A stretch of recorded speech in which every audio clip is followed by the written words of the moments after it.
माता की आवाज में दम नहीं, आवाज आया नहीं बोलते। भारत माता की। दुकान वाला भी नहीं बोल रहा है। एक बार जोर से, यहां से जम्मू कश्मीर तक आवाज जानी चाहिए। बोलो भारत माता की।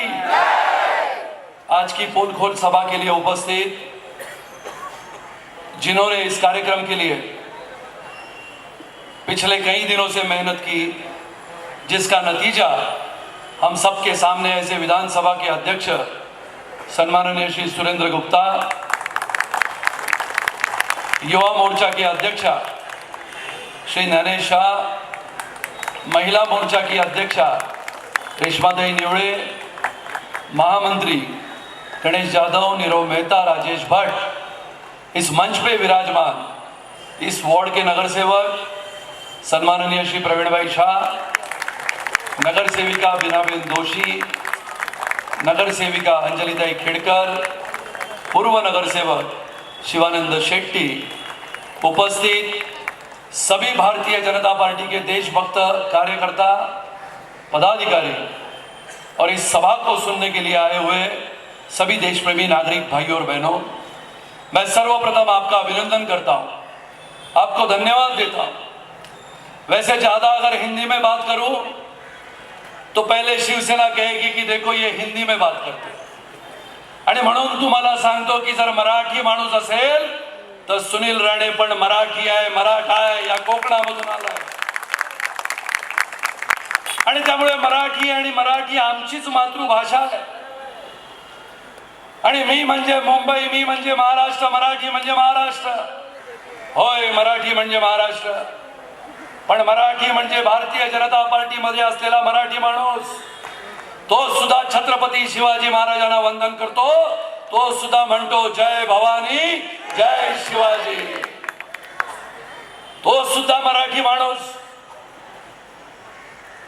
मग तो राणे असेल, भोसले असेल, सावंत असेल, तो सुद्धा भारतीय राज्यघटनेचे शिल्पकार महामानव परमपूज्य डॉक्टर बाबासाहेब आंबेडकर यांना त्रिवार अभिनंदन करतो, अभिवादन करतो। माझे मित्र रमेश गायकवाड इथे बसले, आणि ज्या परमपूज्य डॉक्टर बाबासाहेब आंबेडकरांच्या पवित्र भूमीमध्ये, या महाराष्ट्रामध्ये काय घडतंय, या मुंबईमध्ये आता येता येताच मराठी समजेगा ना तो बोरिवली गुजराती पण છે, થોડું થોડું ગુજરાતી આવડે છે હવે, પણ ગુજરાતીમાં વાત કરું તો આ શિવસેના વાળા કહે देखो मराठी माणस गुजराती बोले छे, हिंदी में बात करूं तो बोलेंगे देखो मराठी है, हिंदी बोलता है। हाँ हम मराठी है, मराठी का अभिमान है, लेकिन उससे ज्यादा हमें अभिमान है, हम राष्ट्र के भक्त है, हम हिंदुस्तान के भक्त है।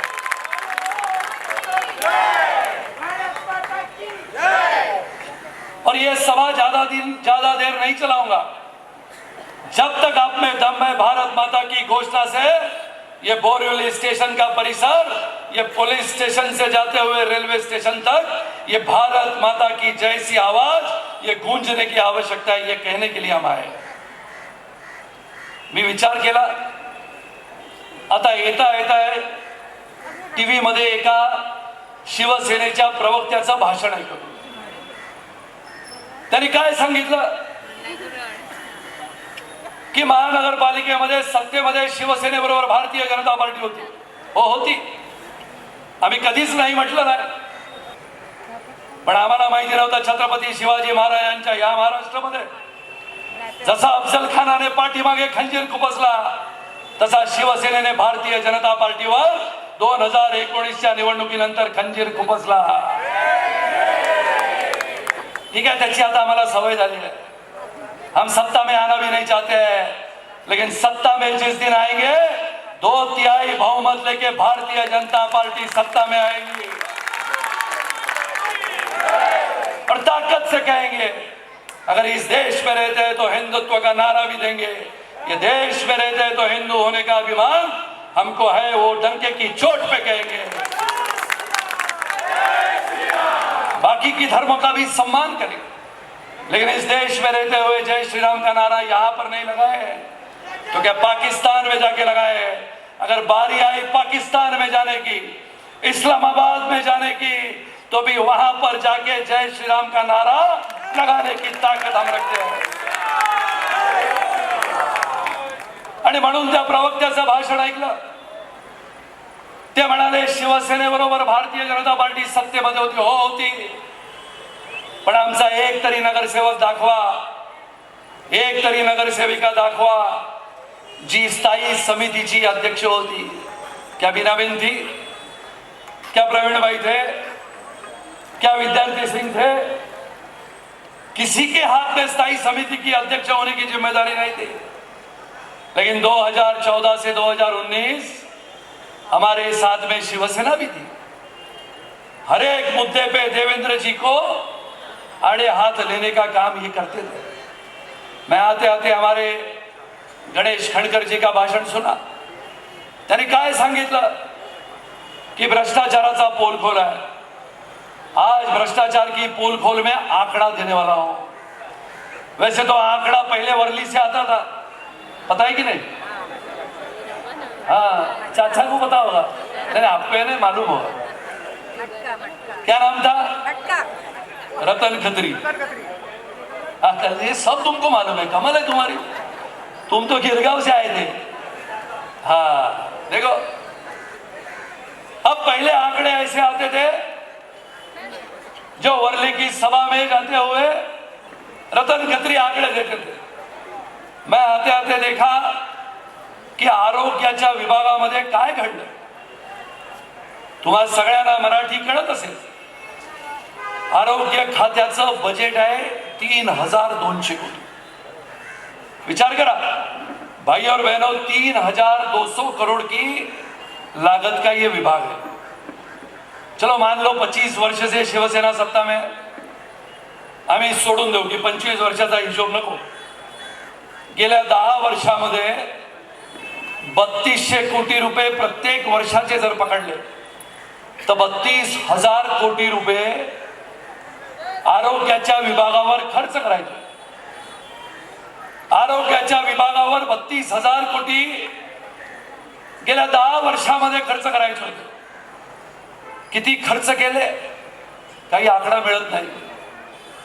KEM hospital, Nair hospital, Cooper, Bhagwati, परमपूज्य डॉक्टर बाबासाहेब आंबेडकरांच्या नावाने सुरू असलेलं शताब्दी हॉस्पिटल, सायन. अब मजे की बात है कैसे महानगरपालिका में लूट चल रही है. या वर्षीच्या अर्थसंकल्पामध्ये 257 कोटी 50 लाख दवाखाने सुधारायसाठी दिले. किती दिले? 257 कोटी. आपण बोरिवली मध्ये राहतो. मैं भी बोरिवली में रहता हूं. मेरा भी 7-12 बना है. चाचा मालूम है कि नहीं? मैं भी बोरिवली कर हूं. पहले वर्ली कर था, अभी बोरिवली कर हूं. बोरिवली में रहते हुए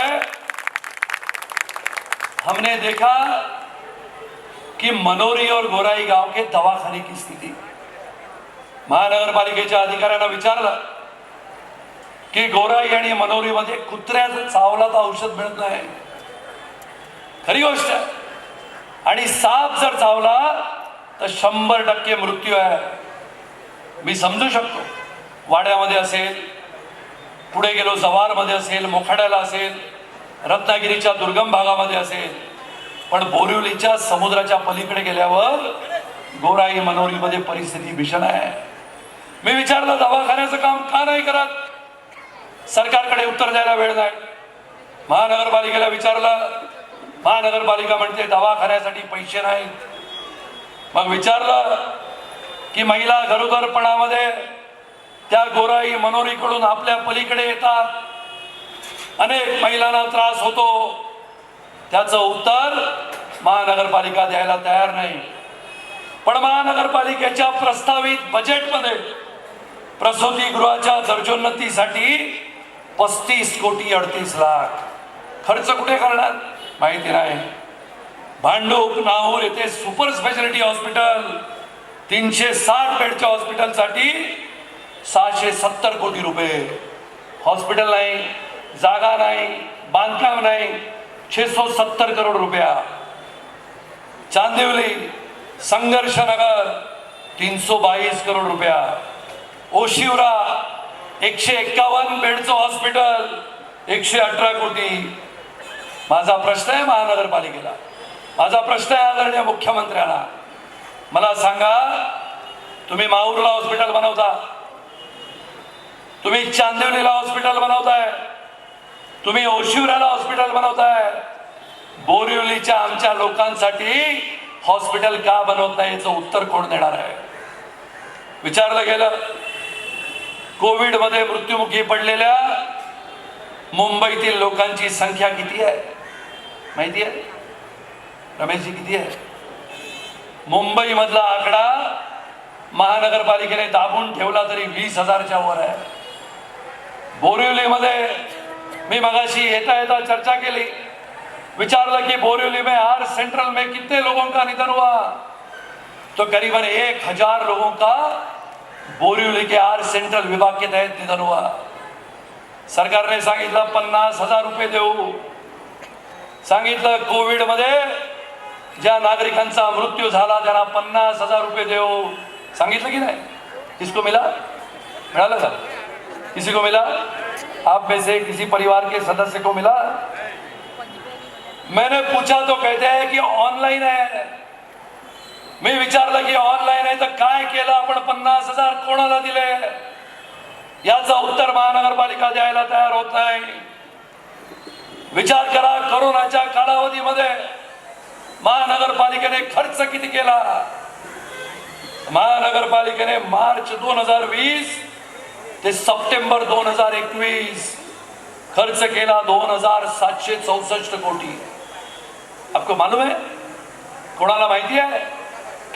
गेल्या 2 वर्षातल्या पहिल्या वर्षामध्ये महानगरपालिकेने कोरोनाच्या कालावधीमध्ये खर्च केला 2,764 कोटी रुपये.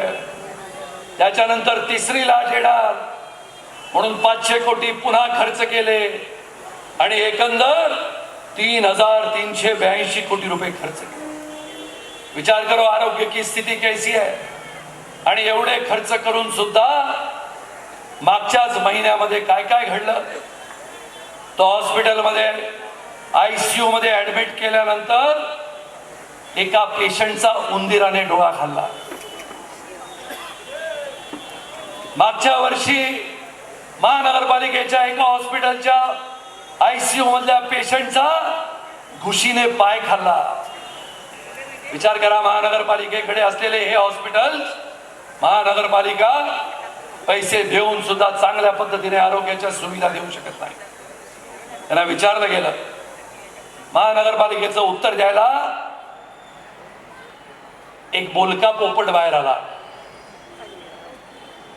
सातत्याने बोलतात आणि विचारलं की म्हणतात आम्ही मराठी आहोत, मराठीवर अन्याय होतो. केंद्रामध्ये बसलेले आदरणीय पंतप्रधान अन्याय करतात. काही झालं की मराठी आहे, मराठी आहे, मराठी आहे. ईडी आली तरी मराठी आहे, सीडी आली तरी मराठी आहे, IT आलं तरी मराठी आहे. आणि या मराठी नावाच्या माणसाने, तुम्हाला कळलं असेल कोणाचं, हा तुम्ही हुशार आहे सध्या, मथुरे तर हुशारच आहे. या मराठी मराठी म्हणणाऱ्या माणसाने काय केलं तर तुम्हाला ऐकण्यासारखी गोष्ट आहे. तुम्ही कदाचित वाचली सुद्धा असेल. गोरेगावला असलेल्या पत्रा चाळीमध्ये भ्रष्टाचार झाला. हम जानते हैं बोरिवली में भी बहुत सारे जगहों पे SRA की स्कीम है, SRA की योजना है. या पत्रा चाळीमध्ये काय घडलंय पुढच्या 10 मिनिटांमध्ये सांगणार. या पत्रा चाळीची कहाणी अशी आहे की 2008 साली जवळजवळ 672 कुटुंब होते आणि हे 672 कुटुंब मराठी होती. आणि या मराठी कुटुंबियांनी ठक्कर नावाचा एक बिल्डर आणला आणि या ठक्कर नावाच्या बिल्डरला सांगितलं की आम्ही 672 लोक इथे राहत आहोत, आमचा विकास करून देण्याचं काम तू करू शकतोस का? ठक्कर नावाचा बिल्डर म्हणाला हो करके देता हूं. आणि मग 672 कुटुंबियांनी म्हाडाच्या माध्यमातून त्या विकासकाला 672 कुटुंबाचा विकास करण्यासाठी म्हाडाबरोबर करार केला. म्हाडा, ठक्कर आणि सोसायटीचे करार झाले. करार झाल्यानंतर 2010 मध्ये ठक्कर गायब झाला आणि त्याच्यामध्ये वाधवांची एंट्री झाली. आणि वाधवांची एंट्री झाल्यानंतर 2010 मध्ये जवळजवळ 45 एकर मध्ये असलेल्या या पत्राचाळीचा विकास करण्यासाठी म्हाडाला जेवढं भूखंड द्यायचा होता त्यातला 50% भूखंड लाटला गेला. आणि मग या पत्राचाळमध्ये असं म्हटलं गेलं की या परिसराचा मूळ क्षेत्रफळ कमी करून 3 एकरच्या जमिनीवर भ्रष्टाचार करत असताना मग ठक्कर होते, ठक्कर गेले, वाधवान आले आणि मग मराठी कुटुंबाला विस्थापित करण्यासाठी, बाजूला काढण्यासाठी तिथे याच राऊतांचे बंधू त्यांना तिथे आणलं गेलं. आणि या प्रवीण राऊतला तिथे आणल्यानंतर HDIL कंपनीचं डायरेक्टर केलं गेलं आणि परस्पर जमिनी वेगवेगळ्या कंपनीला विकल्या गेल्या. संजय राऊतला प्रश्न केला गेला की तुमच्या पत्नीच्या अकाउंट मध्ये आलेले पैसे कुठून आले? त्यांनी सांगितलं मी मराठी आहे म्हणून विचारताय. विचारलं हे पैसे तुमच्याकडे प्रदीप राऊत कडनं आले? ते म्हणाले हम मराठी है करके प्रश्न पूछते हैं. काही झालं, ईडीने विचारलं की म्हणायचं आम्ही मराठी आहोत. आणि असं करता करता करता ईडीने सांगितलं की याच्यामध्ये 1000 कोटीचा भ्रष्टाचार आहे. आणि विचारलं गेलं की मराठी माणसाची जमीन होती, 672 कुटुंब राहत होती. असं असताना मराठी माणसाला घर देण्याचं काम होतं. त्या मराठी माणसाला बेघर करण्याचं काम जर कोणी केलं असेल तर ते संजय राऊत यांनी केलं असं आपल्या सभेमध्ये सांगितलं. त्यांना विचारलं गेलं की हे बाहेर कसं आलं, हे प्रकरण बाहेर कसं आलं?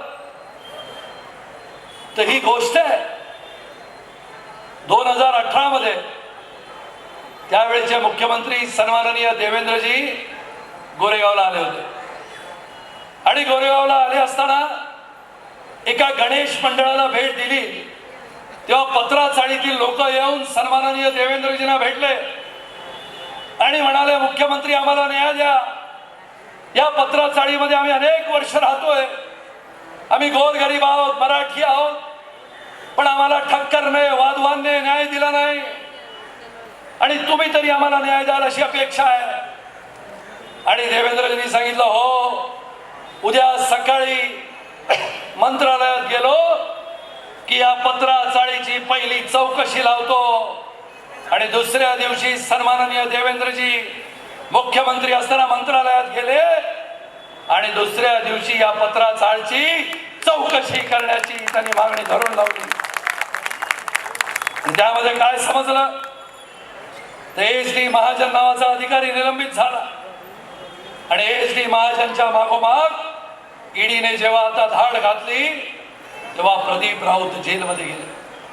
विचार करा, पत्राचाळीमध्ये राहत असलेल्या मराठी माणसाला, पत्राचाळीमध्ये आयुष्यभर आपलं जीवन दिलेल्या या मराठी माणसाला बेघर करण्याचं काम जर कोणी केलं तर ते संजय राऊत यांनी केलं असं आपण ठासून सांगता आलं पाहिजे.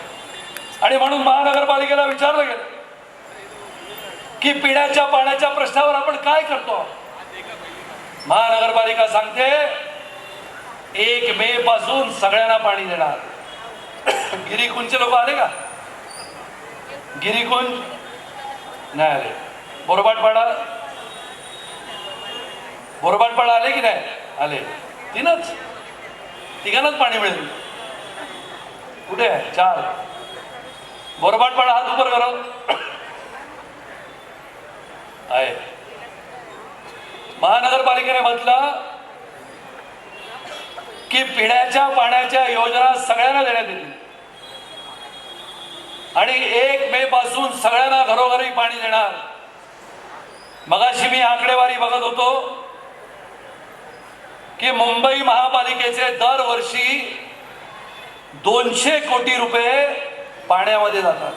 कसे जातात? तर जेव्हा जेव्हा महानगरपालिका जलजोडणी करते, जेव्हा जेव्हा महानगरपालिका पिण्याच्या पाण्याच्या योजना झोपडपट्टीमध्ये देते, जेव्हा जेव्हा महानगरपालिका पिण्याच्या पाण्यासाठी उंच इमारतीला पाण्याची कनेक्शन देते, त्या वेळेला तिकडे जर 2 पाईप जोडले जातात तर तिथे आणखीन एका पाईप साठी भोग ठेवलं जातं. माहितीये की नाही तुम्हाला? काय माहिती? 200 कोटी रुपये कशामध्ये जातात? तर पाणी वितरण व्यवस्थेमधील गळतीचं प्रमाण महानगरपालिका म्हणते 25% ते 40% आहे.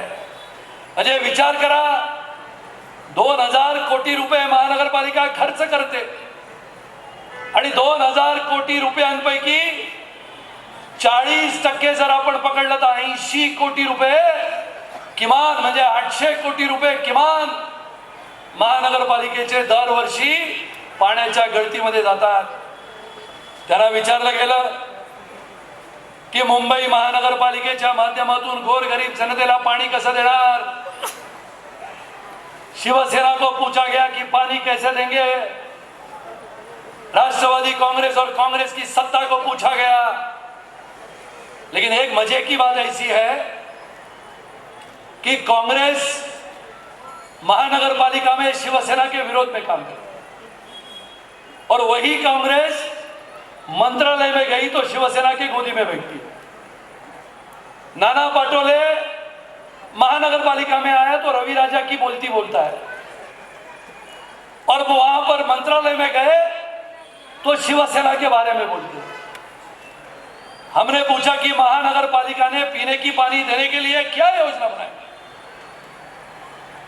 तो कांग्रेस, राष्ट्रवादी और शिवसेना इकट्ठा हुई और उन्होंने कहा हमारे पास जादूगर है, पीने का पानी हम समुद्र में से देने वाले हैं. माहिती है कि तुम्हाला? आपको मालूम होगा, भारत माता की जय. मालूम है की नाही? आणि देणार कुठून?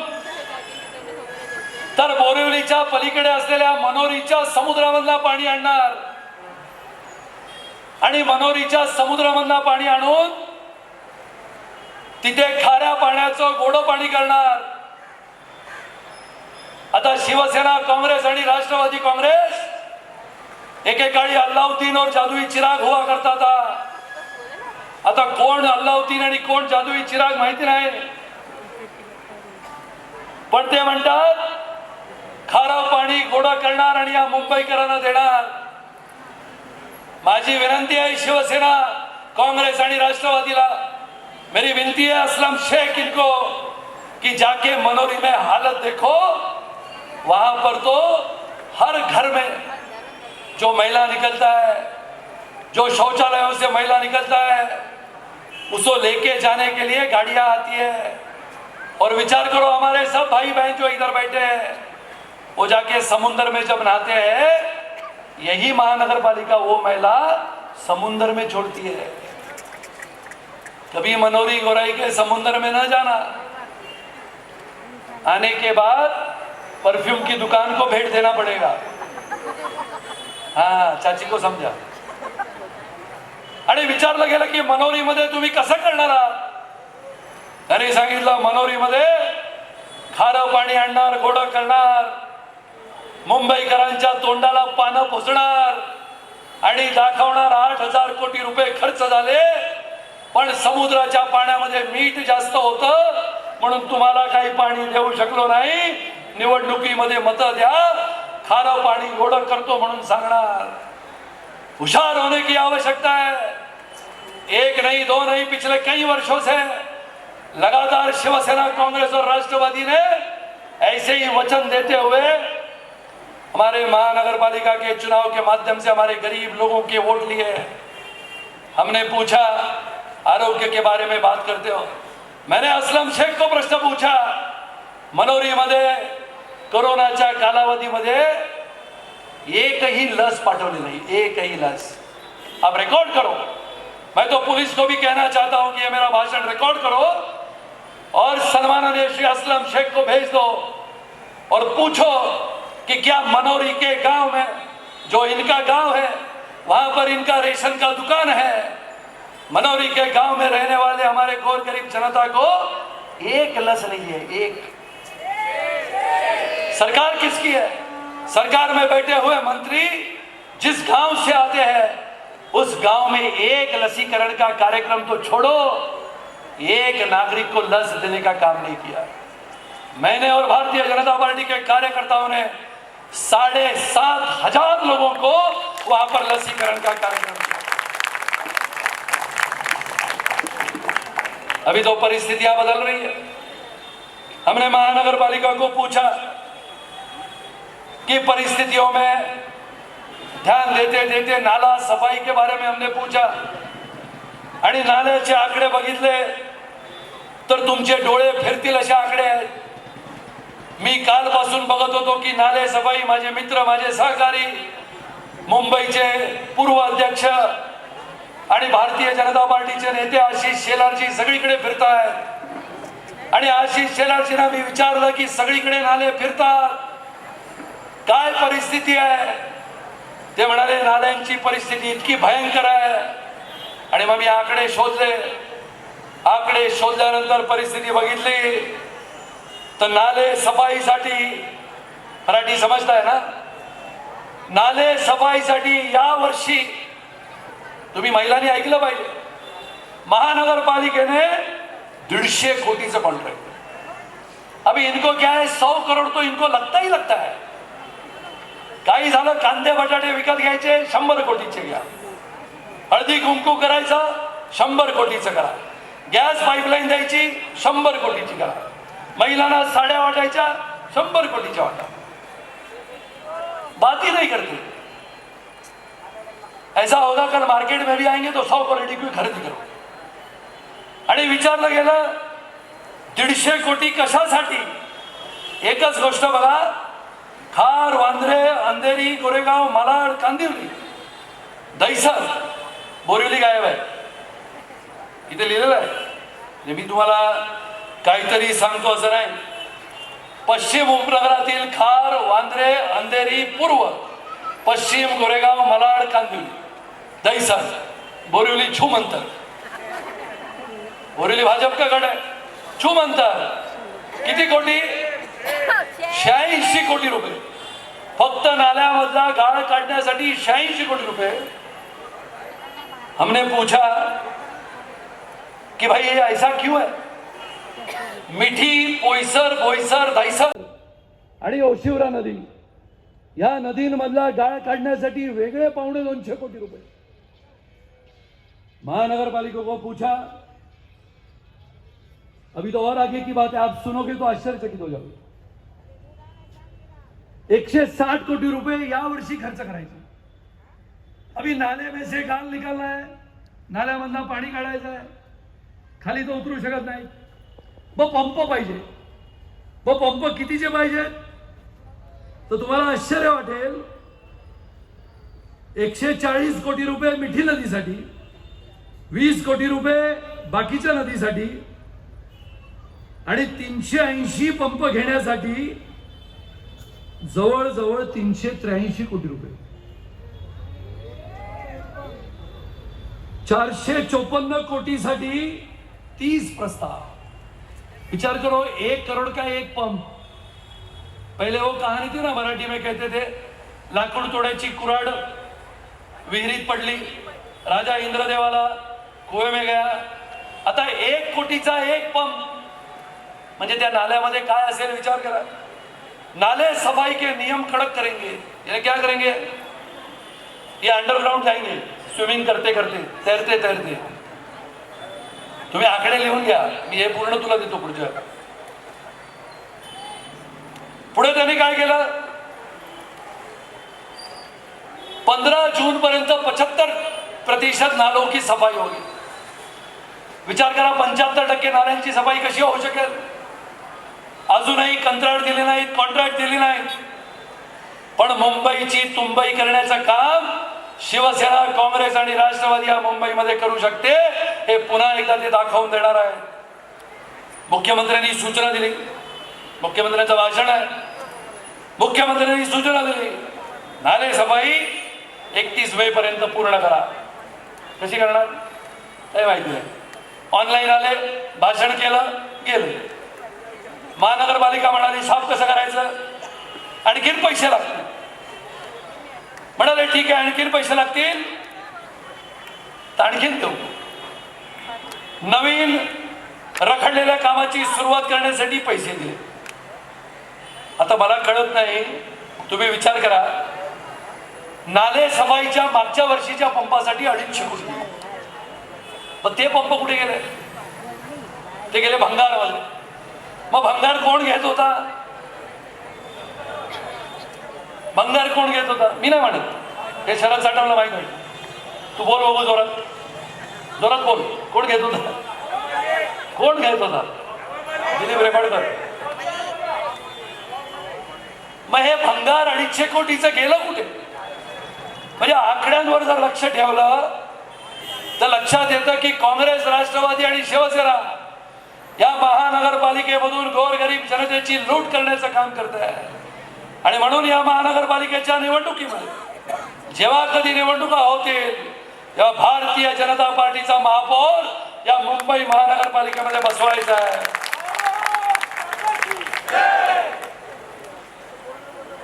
बघता बघता मगाशी जो विषय सांगितला त्याच्यामध्ये आलाय की सफाई कामगार, गोर गरीब जनता बिचारी हर बार जो कचरा अपने घर के बाहर रखती है वो सफाई करने वाला सफाई कर्मचारी. परसों रात को 2 बजे मैं यहाँ पर था इसी मार्केट में, आणि रात्री 2 वाजता या मार्केटच्या कोपऱ्यावर बिचारे सफाई कर्मचारी काम करत होते. सफाई कर्मचाऱ्यांना मी विचारलं काय तुमची परिस्थिती आहे?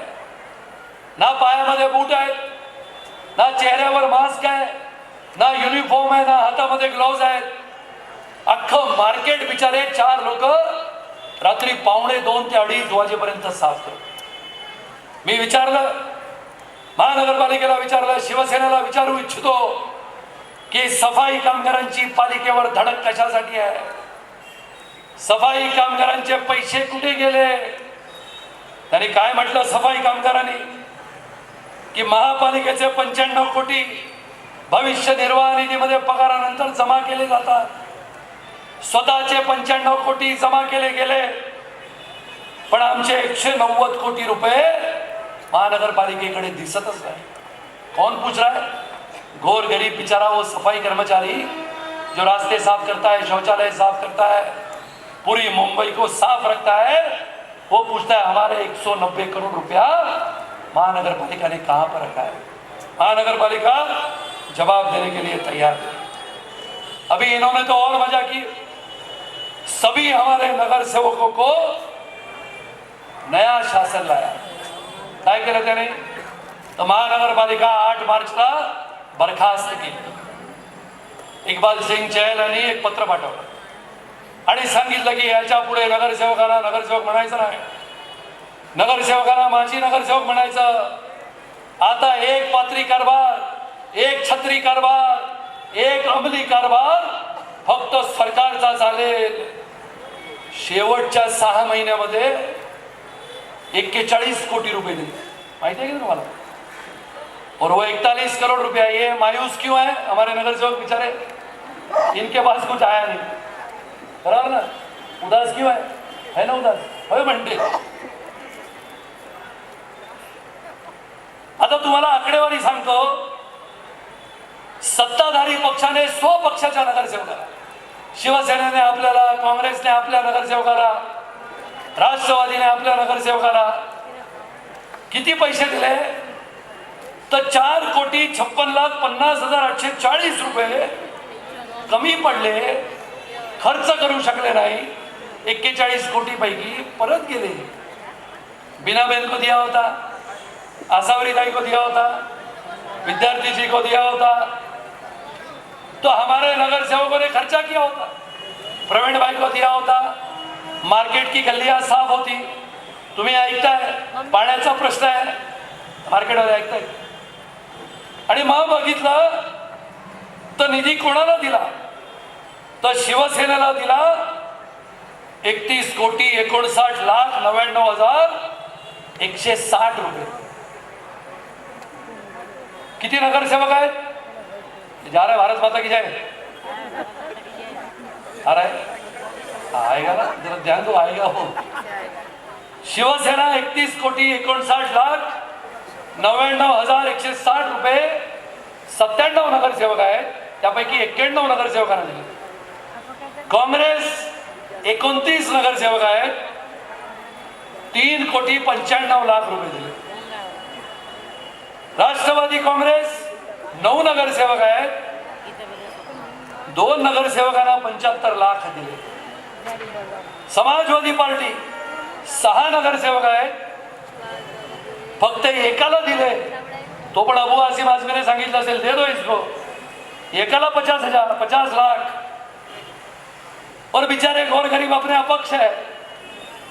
इधर बैठ जाओ सुनेगा, अरे भाई अच्छा है, पैर दुखेंगे, बहुत लंबा जाना है, आजा, तू बैठेगा तो हिम्मत आएगी. इंडिपेंडेंट 40 लाख और बीजेपी को कितना दिया? इल्ले घंटूस 0. शेम के नारे लगने चाहिए. महानगर पालिका में शिवसेना सत्ता में है तो शिवसेना को इतना पैसा, राष्ट्रवादी कांग्रेस सबको पैसा, समाजवादी को पैसा, लेकिन भारतीय जनता पार्टी के नगर सेवक इनको एक छदाम नहीं दिया. मुझे याद आया, बहुत बड़े बड़े शून्य की बात करते थे ये अपने बड़े बड़े माहिती है ना, उनका नाम लेके उनको मैं ज्यादा, हाँ बरोबर, इला संबंध राधिका. मैंने देखा कि इतने बोलते थे कि भारतीय जनता पार्टी को उत्तर प्रदेश में पराजित करेंगे. याद है ना, ऐसे करेंगे कि शिवसेना की सरकार आएगी. किधर? उत्तर प्रदेश में. मैंने सुना उनका भाषण, झूठ नहीं बोलता हूं. हाँ, अरे योगी जी काम कर रहे हैं, आदरणीय प्रधानमंत्री काम करते हैं, ये बड़बड़ मास्टर उधर गए और एक विधायक की सभा में खड़े होते हुए भाषण किया. कोई नाम था लौकिक कुमार, चौकी कुमार. ये लौकिक कुमार बैठे इधर नहीं, ये लौकिक कुमार बैठे, ये चुनाव जीतेंगे और जब हम लखनऊ में सरकार बनाने आएंगे तो इनको मंत्री करेंगे. मजा देखो, उत्तर प्रदेश में कितने विधायकों की विधानसभा है? कितनी? 403. देखो अभी चाचा मजा, बहुत बड़ी बड़ी बातें करते थे. भारतीय जनता पार्टी को महानगर पालिका में 0 रुपया दिया. ये जब चुनाव में खड़े हुए, सभी जगहों पे उम्मीदवार खड़े किए, कहे भारतीय जनता पार्टी की वाट लगाएंगे, ऐसा करेंगे, वैसे कुछ नहीं हुआ. नतीजा क्या हुआ अभी सुनो. उत्तर प्रदेश के चुनाव में अनामत रकम भी बचा नहीं पाए. ऐसे लोगों के नाम कितने थे ये गिन के बताता हूं. पहला नंबर शिवसेना, 395 उम्मीदवारों की अनामत रकम जब्त हुई. कितनी? 395. दूसरा क्रमांक समाजवादी पार्टी, 125 जगहों पे अनामत रकम जब्त हुई. बहुजन समाज पार्टी 265 जगहों पे डिपॉजिट जब्त हुआ. बहुत बड़ी बड़ी बातें करने वाली कांग्रेस 125 वर्षों से इस हिंदुस्तान में रहती है. पिछले 70 वर्षों के पश्चात हिंदुस्तान में सबसे ज्यादा राज किसने किया? तो कांग्रेस ने 54 वर्ष राज किया. उत्तर प्रदेश में प्रियंका जी के नेतृत्व में 385 उम्मीदवारों की अनामत रकम जब्त. जो अपक्ष थे ऐसे 1241.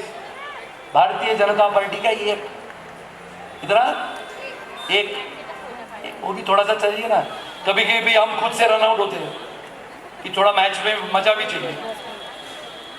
आणि मग विचारलं गेलं की उत्तर प्रदेशच्या निवडणुकानंतर संपूर्ण महाराष्ट्रामध्ये संपूर्ण हिंदुस्थानामध्ये वातावरणामध्ये भारतीय जनता पार्टीची चर्चा झाली आणि मग विषय उचलला गेला. ऐसा कहा गया उत्तर प्रदेश में कि भारतीय जनता पार्टी ने तो हिंदुत्व का मुद्दा उठाया. अरे हम हिंदुत्व का मुद्दा उठाते हैं, हमें गर्व है कि हम हिंदू हैं, हम हिंदुस्तान में रहते हैं, हम हिंदुत्व का नारा देंगे, जय श्री राम का नारा देंगे. विचारलं गेलं, मला समजत नाही की देशामध्ये आपण राहतो, देशामध्ये राहत असताना, या भारतामध्ये राहत असताना जेव्हा फाळणी झाली, हिंदुस्तान झाला, पाकिस्तान झाला, 1947 की परिस्थिति थी। पाकिस्तान बनने के बाद पहले बार हमला हिंदुस्तान पे किसने किया? तो पाकिस्तान के कबालियों द्वारा हमला किया गया। मैं पूछना चाहता हूं कांग्रेस से, मी विचारू इच्छितो काँग्रेसला, थोडे बाहेर नाही, त्यांनी सोडले असतील, काँग्रेसने सोडले असतील, चालले बघा, जाऊ दे, हा बघायला आले, जाऊ दे बाबा, जाऊ दे, ते पण किती आहेत आपल्याकडे बोलवलीत सांगतो, तो पण आकडा आणलाय, थोड़ा सा 370 से घूमते हुए बोरिवली में कुत्तों की संख्या, बराबर है ना? अपना मुद्दा है कि नहीं? महानगर पालिका कितना खर्चा करती है कुत्ते पकड़ने के लिए? 2014 से लेके, रमेश लिहून घेतो इसकी काय? 2014, निकलो भाई, सब लोग निकलो, डायरी निकलो, मोबाइल निकलो, कुत्ते दिखे तो कुत्तों को पकड़ने का। 2014 में मुंबई शहर में 95,172 कुत्ते थे, ज्यादा हुए तो तुमने लाए, कम हुए तो बिबट्या लेके गया। इसके ऊपर लसीकरण करने के लिए महानगर पालिका ने, यानी शिवसेना ने 9 करोड़ रुपए खर्च किए। मजा देखो, मजा मजा है, धमाल है। पहले तो 2,51,00,000 रुपए जब खर्चा करते थे तो 38 कामगार हुआ। अभी कुत्तों की संख्या हुई है 2,64,619, उसमें ये 2 पकड़े तो 621, यानी 2-3 था, एक कितना गया? वो गावदेवी वाला होगा, गिरगांव से इधर 2,64,619 और अभी दिखे हुए 3, यानी 622, 2 लाख। अभी चूहे कितने हैं मुंबई में?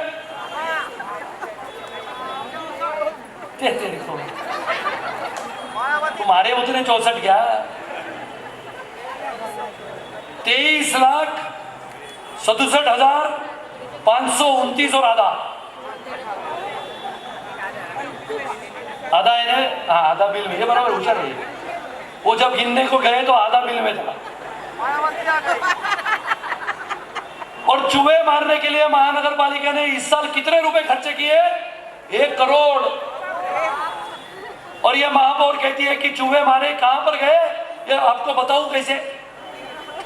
मैं अभी कल वर्ली में सभा है, महापौर जहां पर रहती है वहां पर, मैं महापौर को पूछने वाला हूं, महापौर महोदया, कुत्ते तो कुत्ते, इतने बिल्ली और चूहे इस मुंबई शहर में कैसे बढ़े? यानी अगर चूहों को पकड़ने के लिए 1 करोड़ रुपया मारने के लिए, ये कैसी परिस्थिती? आणि म्हणून जरा विचारलं गेलं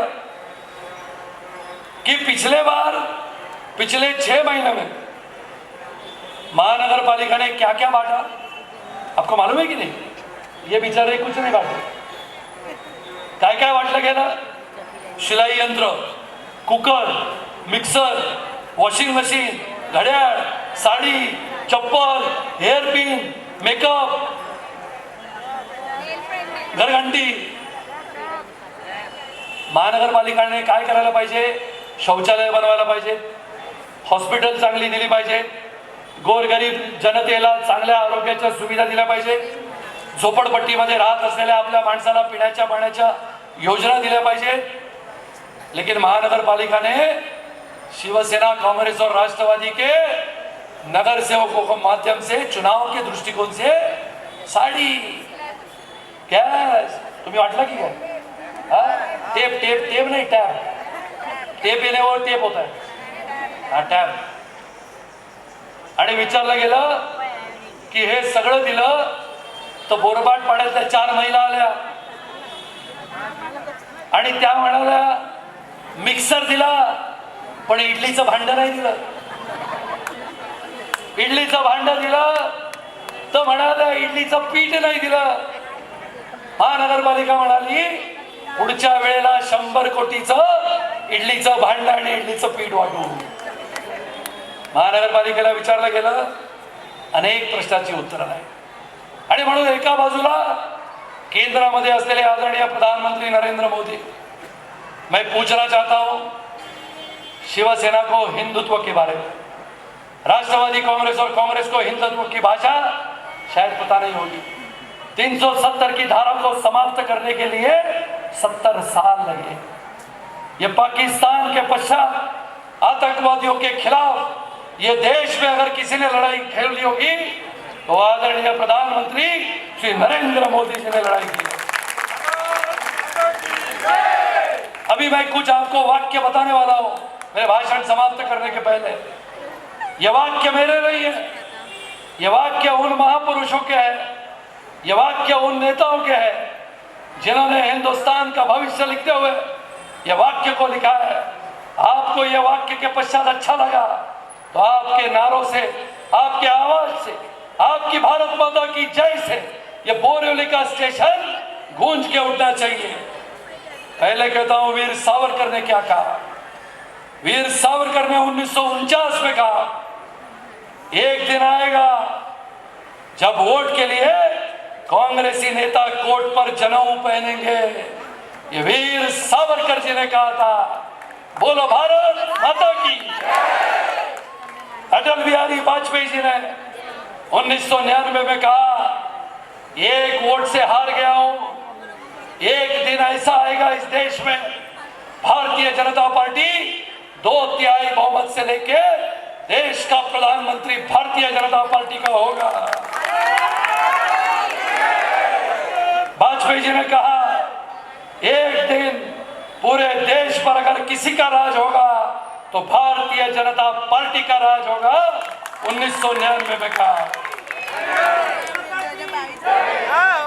सबसे अच्छा वाक्य है, लिखा है हमारे राष्ट्रीय स्वयंसेवक संघ के संस्थापक एवं प्रथम सरसंघ चालक केशव बलिराम हेडगेवार जी ने 1922 की सभा में नागपुर में कहा था, मैं आज कांग्रेस छोड़ रहा हूं पर मैं शपथ लेता हूं कि मैं इसी कांग्रेसी विचारधारा के विरुद्ध ऐसा संगठन खड़ा करूंगा जो इसका नामो निशान मिटाकर रख देगा, चाहे इसके लिए 100 साल क्यों न लगे.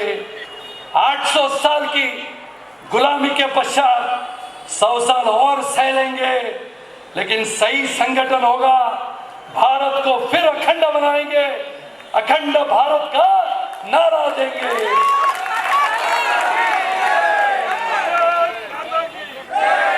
स्वामी विवेकानंद जी ने कहा 1893 में शिकागो में भाषण करते हुए अमेरिका में, उन्होंने कहा कांग्रेस, राष्ट्रवादी और आज की शिवसेना को यह वाक्य है. स्वामी विवेकानंद जी ने कहा, जिस दिन मरा हुआ हिंदुत्व गर्व से कहेगा, जिस दिन मरा हुआ हिंदुत्व गर्व से कहेगा कि मैं हिंदू हूं, उस दिन अमेरिका भी भारत की परंपराओं के सामने नतमस्तक होगा, नतमस्तक होगा. आप सबको याद होगा, शायद आपने इतिहास में पढ़ा होगा, 7 नवंबर 1966 पता है चाचा? पता है? नहीं पता? पता है? किसको पता है? हाथ ऊपर करो. बहुत बड़ी घटना इस देश में हुई. पता है? अरे वाह, पता है? 7 नवंबर 1966 को इसी देश में स्वर्गीय इंदिरा जी की सरकार थी. कांग्रेसी विचारधारा की सरकार के खिलाफ सबसे बड़ा मोर्चा संसद भवन पे आया था. 7 लाख लोग थे उसमें. नागा साधु थे, साधु महाराज थे. हिंदुत्व के मुद्दे पे गोवंश हत्या बंदी हो करके संसद पे आने वाला सबसे विशाल मोर्चा था. तारीख थी 7 नवंबर 1966. इंदिरा गांधी जी के आदेश के अनुसार ऐसे हिंदुस्तान के सबसे बड़े लोकशाही के सर्वोच्च मंदिर के सामने हमारे साधुओं पे, हिंदुओं पे लगातार पुलिस के माध्यम से गोलियां चली. ये मेरा भाषण नहीं है, ये इतिहास के पन्नों को जब पलट के मैंने देखा तो 7 नवंबर 1966 की तारीख आई। गोवंश हत्या बंदी के लिए आए हुए मोर्चा के ऊपर जैसे जालियनवाला बाग में अंग्रेजों ने गोलियां चलाई, वैसे गोलियां हमारे गोवंश हत्या बंदी के लिए आए हुए साधुओं पे, हिंदुओं पे चलाई गई। 400 साधुओं की गोली चलाकर हत्या हुई। ये कागज मैं आपको देके जाऊंगा, क्या लिखा है। करपत्री महाराज ने संसद के सामने अपने आंखों में से आने वाले लाखों अश्रु के सामने कहा कि साधुओं की लाशें उठाते हुए करपत्री महाराज ने कहा कि मैं कांग्रेस पार्टी को श्राप देता हूं कि एक दिन हिमालय में तपस्या कर रहा एक साधु एक आधुनिक वेशभूषा में इसी संसद पर कब्जा करेगा और कांग्रेसी विचारधारा को नष्ट कर देगा। ये श्राप भी दिया था। आखिरी का मुद्दा है, हिंदुत्व के मुद्दे को ना हम कभी छोड़ेंगे। अपने जीवन के आखिरी धर तक, आखिरी स्तर तक, आखिरी क्षण तक हिंदुत्व की विचारधारा का वो भगवा लेते हुए हम सब चलेंगे। ये भाषण है स्वर्गीय हिंदू हृदय सम्राट शिवसेना प्रमुख माननीय बाला साहेब ठाकरे जी का। क्या कहा उन्होंने? नरेंद्र मोदी ही भारत का भविष्य है। मालूम है कि नहीं? सुनो सुनो, नरेंद्र मोदी ही भारत का भविष्य है। 2002 का गुजरात दंगों का दोष उन पर मत दो, वो निष्पाप है। अटल जी और आरएसएस को मैं कहता हूं कि वह उन्हें सम्मान दे, वरना भारत से हिंदुत्व खत्म हो जाएगा। ऐसा कहने वाले सरसेनापति हिंदू हृदय सम्राट शिवसेना प्रमुख बाला साहेब ठाकरे जी का ये वाक्य है। और इसके लिए मैं मानता हूं आदरणीय प्रधानमंत्री नरेंद्र मोदी जी के नेतृत्व में ये देश निश्चित रूप से आगे बढ़ेगा। हिंदुत्व की विचारधारा को लेते हुए हम सब आने वाले समय में हिंदुस्तान को शक्तिशाली, वैभवशाली और गौरवशाली राष्ट्र बनाए, ऐसी सौगंध खाते हैं। बोलो भारत माता की, भारत माता की, वंदे वंदे। देश का प्रधानमंत्री कैसा हो, अरे देश का प्रधानमंत्री कैसा हो, महाराष्ट्र का नेता कैसा हो, देवेंद्र जी आप संघर्ष करो। भारत माता की। धन्यवाद। जय हिंद, जय महाराष्ट्र, जय भीम।